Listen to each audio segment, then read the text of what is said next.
antara saya sama Om Fondi. Oke lah, tadi dia udah ngomong.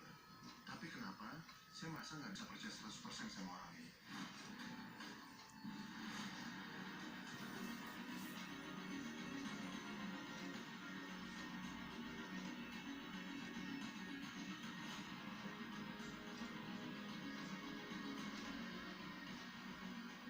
Ngapain dia dari tadi ngeliatin Starlight? Dan orang ini apa iya dia nggak ada hubungannya sama sekali sama Ilham? Tapi kenapa mereka mirip banget ya?